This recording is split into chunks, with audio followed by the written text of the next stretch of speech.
The morning mist hung low over the city of Chang'an when a chilling rumor began to spread. Princess Xian, granddaughter of the emperor, was found dead in her chambers. Her body lay perfectly still, smiling, almost serene, but cold to the touch, and with no signs of injury. The door had been locked from the inside. Han Xingyue, a low-ranked but sharp-witted palace guard, was the first to arrive. She was used to silence and shadows, trained to observe what others missed.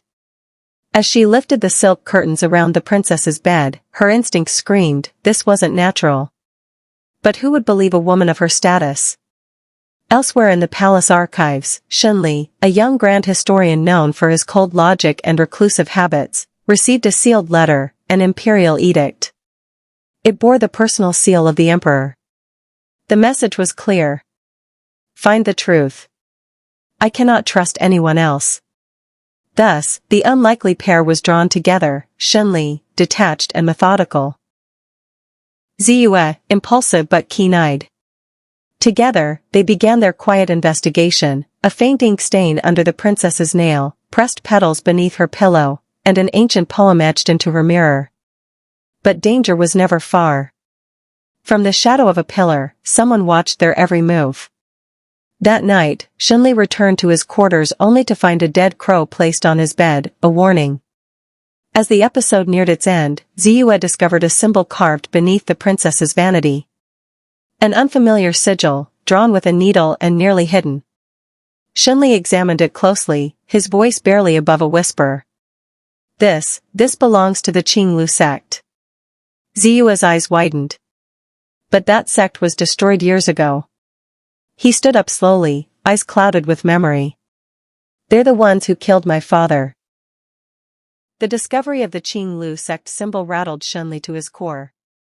For years, he had buried the memory of his father's mysterious death, deemed a casualty of war, but now, the evidence whispered otherwise.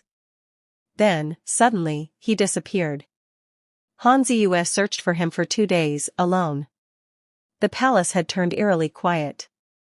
Rumors spread that the grand historian had gone mad, or worse, betrayed the empire.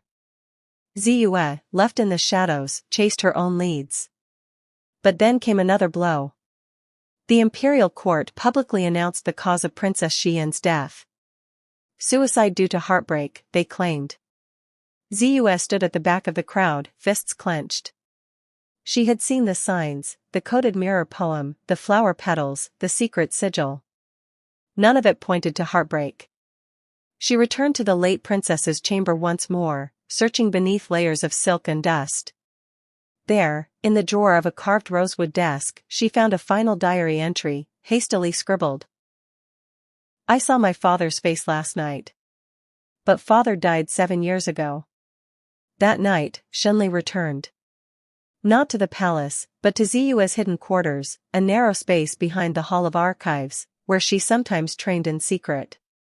He carried a small, scorched scroll. This, he said, placing it gently on the floor, was hidden in a shrine outside the city. A forgotten temple. The ink only reveals itself under flame. Together, they unrolled it by candlelight. As the fire's glow danced across the parchment, ancient text bloomed from the surface, revealing a diagram of underground passageways. This connects Princess Xian's room to the abandoned Yinluan pavilion, Xingyue whispered, stunned.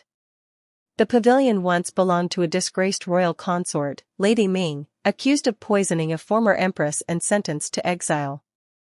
Everyone believed she died in silence. But her followers, the Qinglu sect, had sworn revenge. Before they could investigate further, a sudden crash erupted outside.